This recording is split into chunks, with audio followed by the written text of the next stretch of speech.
Everyone, ये इस lecture series का लास्ट लेक्चर है जिसमें हम कवर करने वाले हैं कुछ बेसिक्स ऑर्गेनिक केमिस्ट्री के and some important organic compounds. तो आइए स्टार्ट करते हैं। सबसे पहले देखिए, जो ऑर्गेनिक केमिस्ट्री का सबसे मेन इम्पॉर्टेंट जो एलिमेंट है जिसका बार बार यूज़ होने वाला है, सबसे पहले हम उसके बारे में पढ़ेंगे। ये जो कार्बन है, what is carbon? The origin of the name carbon is a Latin word means carbo. Carbo का मतलब होता है चारकोल, ठीक है। It is the second most abundant element in our body. First is oxygen. Oxygen के बाद जो सबसे ज़्यादा मात्रा में हमारे बॉडी में पाया जाता है वो होता है कार्बन। उसके बाद देखिए, इसके जो एटॉमिक नंबर होता है, इसका एटॉमिक नंबर 6 होता है। जो एटॉमिक नंबर होता है वो क्या रिप्रेजेंट करता है? Number of electron.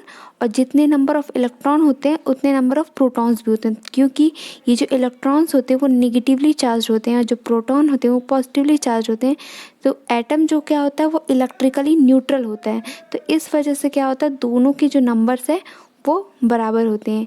यहाँ पे आप देखिए, ये कार्बन का स्ट्रक्चर है। कार्बन में जो न्यूट्रॉन्स होते हैं वो भी 6 होते हैं, ठीक है। तो ये जो आपको इसका स्ट्रक्चर जो है उसको ध्यान में रखना है कि कितने इलेक्ट्रॉन्स, कितने न्यूट्रॉन्स, क्या इसका एटॉमिक नंबर होता है, ये इम्पॉर्टेंट है। इसको हम C से रिप्रेजेंट करते हैं और ये एक नॉन मेटल है। Uh carbon is considered to be special and unique because it can make bond with other carbon atoms with unlimited numbers. मतलब क्या होता है कि कार्बन की काफ़ी स्पेशल प्रॉपर्टी है, ये सबसे स्पेशल एलिमेंट है क्योंकि ये काफ़ी सारी प्रॉपर्टीज़ रिप्रेजेंट करता है। जैसे कार्बन जो है वो दूसरे कार्बन के साथ बॉन्ड बना सकता है और ये कितने नंबर ऑफ़ कार्बन की जो चेन है वो हो सकती है। कार्बन जो ये बॉन्ड्स बना पाता है, इसके पीछे रीज़न क्या है? क्योंकि इसके जो एटम साइज़ है वो काफ़ी स्मॉल होते हैं। इस वजह से वो कहीं भी फिट हो जाता है, कन्वीनियंटली कहीं भी फिट हो जाता है। इस वजह से वो लार्ज मॉलिक्यूल्स का पार्ट बन जाता है। अब इसके बाद देखिए, each of its atom has 4 electron in its valence shell, इसलिए इसे हम वैलेंस इलेक्ट्रॉन कहते हैं। जैसे आपको याद होगा, आपने अगर 10th तक भी केमिस्ट्री पढ़ी है, तो जो इलेक्ट्रॉनिक कन्फिग्रेशन होता है वो किस तरह से होता है कि जैसे फॉर एग्जांपल ये एटॉमिक नंबर इसका 6 है, मतलब कि 6 इलेक्ट्रॉन्स है। तो बीच में क्या होता है, यहाँ पे प्रोटॉन एंड न्यूट्रॉन होते हैं और इसके आसपास से ये शेल बने होते हैं जिसमें कि इलेक्ट्रॉन्स जो है वो रिवॉल्व करते हैं काफ़ी हाई स्पीड से।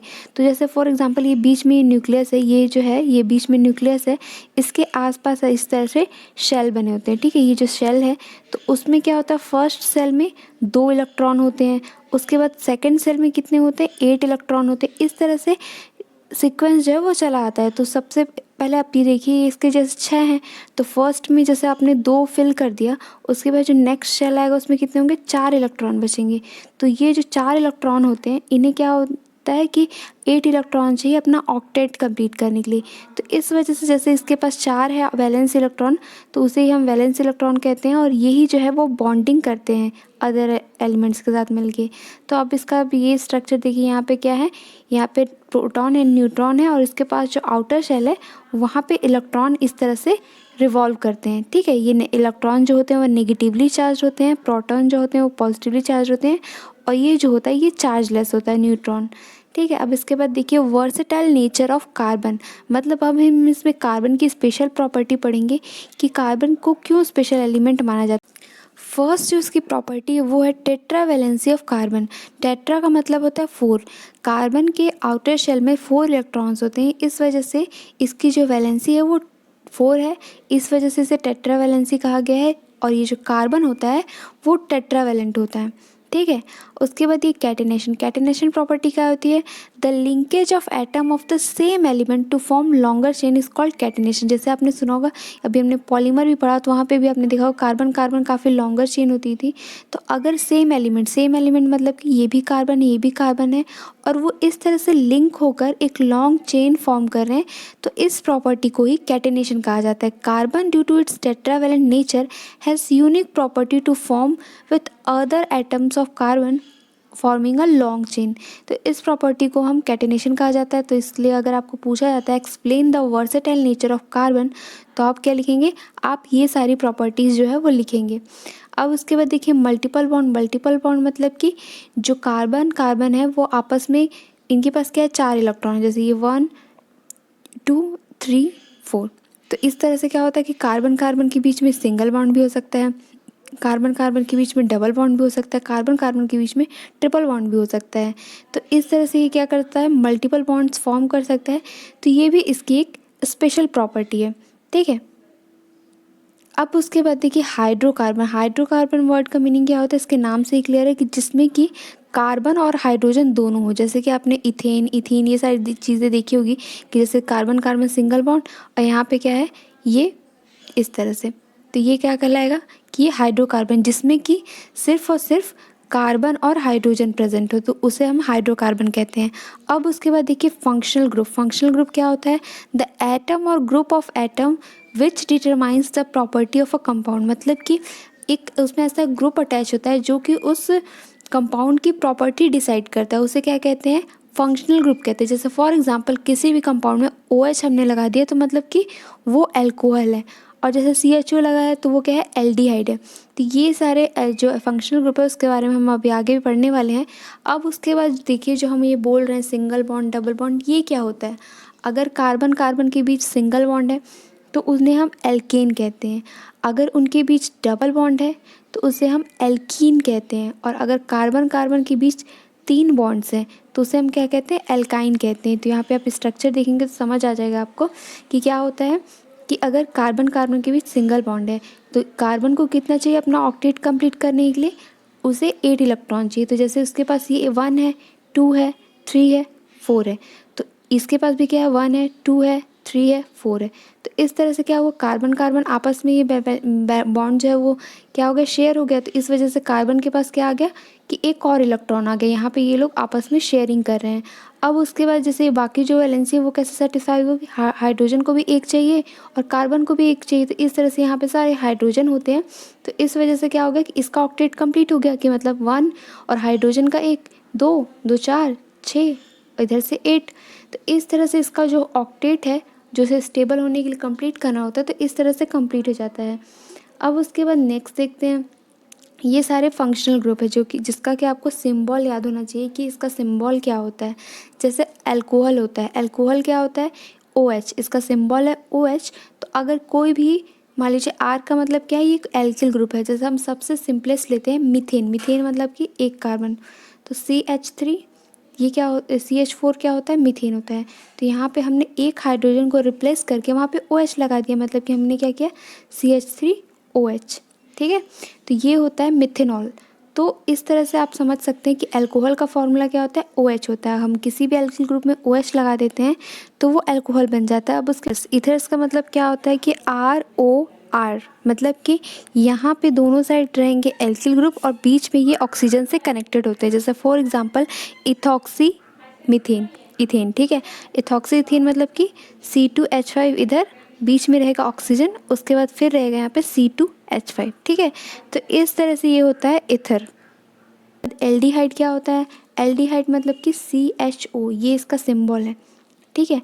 और ये जो एल्डिहाइड होता है, अब उसमें जैसे हमने इसे मिथेनॉल कहा, इसके बाद ये क्या हो गया, इथॉक्सी इथेन हो गया। अब उसके बाद इसका एग्जांपल देखिए कि मिथेनॉल, जैसे यहाँ पे अब CH3OH था तो हम इसको क्या कर देंगे कि इस तरह से कि CH3 C double bond O और ये H, तो ये हो जाएगा एल्डिहाइड हो जाएगा। उसके बाद कीटोन, कीटोन भी सिमिलर होता है पर उसमें क्या होता है कि दोनों साइड जो ये ग्रुप्स हैं वो सेम होते हैं और बीच में O होता है। और जैसे हमने ये पढ़ा कि CHO जो होता है वो एल्डिहाइड का सिंबल है, तो कीटोन का जो सिंबल होता है C डबल बॉन्ड O, जहाँ पे ये होगा वो कीटोन होगा। अब उसके बाद कार्बोक्सिलिक एसिड जो होता है उसमें होता है COOH, जैसे यहाँ पे हमने CH3COOH कर दिया तो ये हो जाएगा कार्बोक्सिलिक एसिड। उसके बाद ईस्टर भी इसी तरह से कि इसका फॉर्मूला होता है C double bond O and O, तो ये इसका सिंबल है। उसके बाद एमाइड, एमाइड का मतलब होता है कि RNH2, ठीक है। तो यहाँ पे देखिए R होता है और यहाँ पे NH, ठीक है। बीच में जहाँ पे नाइट्रोजन लगा रहेगा तो वो होता है एमाइड होता है, एमाइन का मतलब होता है NH, ठीक है। जहाँ पर भी NH, NH2 इस तरह का जो कंपाउंड आएगा, इस तरह का जो सिंबल रहेगा तो उसे हम अमीन कहते हैं। तो ये सारे फंक्शनल ग्रुप है, आपको मेनली यहाँ तक स्पेशली याद रखना है। ये जो 4 हैं ये काफ़ी इंपॉर्टेंट है, इसको आपको याद रखना है। अब उसके बाद पढ़ते हैं कुछ इम्पॉर्टेंट कार्बन कंपाउंड्स के बारे में, जिनके बारे में क्वेश्चंस जनरली पूछा जाता है और उनके रिएक्शंस भी पूछे जाते हैं। सबसे पहले हम अल्कोहल देखते हैं। अल्कोहल क्या है? अल्कोहल का जैसे हमने सिंबल भी पढ़ा कि इसमें OH लगाया जाता है। तो अब जैसे compound containing OH group attach to carbon atom is called alcohol. ठीक है, इसके एग्जाम्पल भी देख लीजिए, इथेनॉल, मिथेनॉल, ये सारे इसके एग्जाम्पल्स हैं। अब हम प्रॉपर्टीज़ देखेंगे इथेनॉल के, क्योंकि इथेनॉल जो है वो काफ़ी इम्पॉर्टेंट कार्बन कंपाउंड है। सबसे पहले देखिए रिएक्शन विद सोडियम, सोडियम के साथ रिएक्ट करने पर ये क्या फॉर्म करता है। ठीक है, तो अगर हम सोडियम के साथ अगर अल्कोहल का रिएक्शन करवाते हैं तो इससे सोडियम एथॉक्साइड फॉर्म होता है। ठीक है, यहाँ पे एक तरह से डिस्प्लेसमेंट रिएक्शन होता है कि ये जो OH यहाँ से वो इसमें से क्या होता है, हाइड्रोजन गैस रिलीज़ हो जाती है और Na जो है वो इसकी जगह अटैच हो जाता है। ठीक है, तो इस तरह से देखिए ये सोडियम एथॉक्साइड फॉर्म होता है और हाइड्रोजन गैस जो होती है वो रिलीज़ हो जाती है। अब उसके बाद देखिए रिएक्शन विथ H2SO4। अब H2SO4 क्या होता है? Dehydrating agent. डिहाइड्रेटिंग एजेंट मतलब कि अल्कोहल में से वो वाटर मॉलिक्यूल को निकाल देता है। तो इससे क्या होगा कि OH और एक H यहाँ से जाएगा तो क्या फॉर्म होगा? C2H4। तो इस तरह से इसके साथ रिएक्शन होता है। अल्कोहल का हम यूज़ कहाँ कहाँ करते हैं? अल्कोहल को हम फ्यूल की तरह यूज़ करते हैं। Alcohol is added to petrol up to 20% and the mixture is called gasohol. ठीक है, इसे एक तरह से फ्यूल की तरह यूज़ किया जाता है। अब उसके बाद अल्कोहल को ड्रिंकिंग पर्पस के लिए भी यूज़ किया जाता है, बट इसके हार्मफुल इफ़ेक्ट्स भी हैं, जैसे कि ये आई साइट के लिए ठीक नहीं होता है। उसके बाद ये जो लीवर को भी डैमेज करता है अगर लार्ज क्वांटिटी में इसका कंजप्शन किया जाए। तो इस तरह से इसके हार्मफुल इफ़ेक्ट्स भी हैं। इसके बाद नेक्स्ट है इथेनॉइक एसिड। इथेनॉइक एसिड का कॉमन नेम होता है एसिटिक एसिड, जिसका फॉर्मूला है CH3COH। इथेनॉइक एसिड इसका नाम क्यों है? क्योंकि इथ का मतलब होता है double carbon and oic acid मतलब कि COOH। तो इस तरह से इसका फॉर्मूला होता है। Ethanoic acid commercially known as acetic acid belongs to a group of acid called carboxylic acid. ठीक है, ये एक इसका कॉमन नेम है एसिटिक एसिड। ये जो एसिटिक एसिड होता है वो किस में पाया जाता है? ये विनेगर में पाया जाता है, तो ये भी आपको ध्यान में रखना है। अब इसके बाद किसकी केमिकल प्रॉपर्टीज़ मतलब कि कुछ बेसिक रिएक्शंस पढ़ते हैं। ठीक है, पहला इसका रिएक्शन विथ बेस। बेस के साथ इसका रिएक्शन किस तरीके का होता है? सबसे पहले देखते हैं रिएक्शन विथ बेस। बेस की तरह हम यहाँ पे क्या ले रहे हैं? NaOH ले रहे हैं। NaOH और जब इथेनॉइक एसिड को आपस में रिएक्ट किया जाता है तो इसमें से वाटर मॉलिक्यूल जो है वो रिलीज़ होता है। तो यहाँ से जैसे वाटर मॉलिक्यूल जब रिलीज़ हुआ तो उसके बाद जो बाकी कंपाउंड्स है उसे ऐड करके हम लिख देते हैं CH3COONA। तो ये और ये जो कंपाउंड है वो फॉर्म हो रहे हैं। अब इसके बाद देखते हैं reaction with carbonates and bicarbonates. Carbonate and bicarbonate के साथ ये किस तरह का ये प्रोडक्ट फॉर्म करता है? सबसे पहले देखिए कि जब इसे Na2CO3 के साथ रिएक्ट कराया गया तो क्या बना? यहाँ से कार्बन डाइऑक्साइड गैस रिलीज़ होती है और वाटर फॉर्म होता है। ठीक है, कार्बन डाइऑक्साइड एंड वाटर।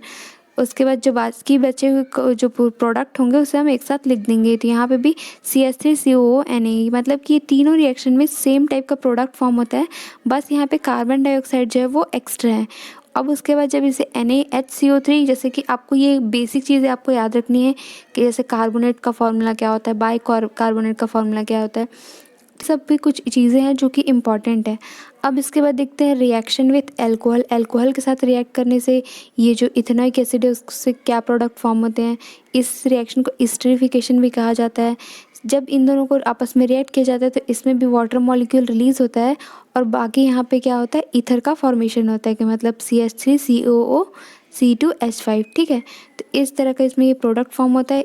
ये जो एस्टरिफिकेशन है इसमें ये जो ईस्टर फॉर्म हुआ है तो इससे क्या होता है? काफ़ी अच्छी स्मेल आती है। तो ये आपने 11th-12th या फिर 10th में ये रिएक्शन किया भी होगा अपनी केमिस्ट्री लैब में। इस वीडियो में इतना ही। यहाँ पे केमिस्ट्री जो है वो पूरी तरह से एंड होती है। फिज़िक्स एंड केमिस्ट्री की प्लेलिस्ट जो है वो कंप्लीट हो चुकी है। अब इसके बाद हम बायो को नेक्स्ट कंप्लीट करेंगे।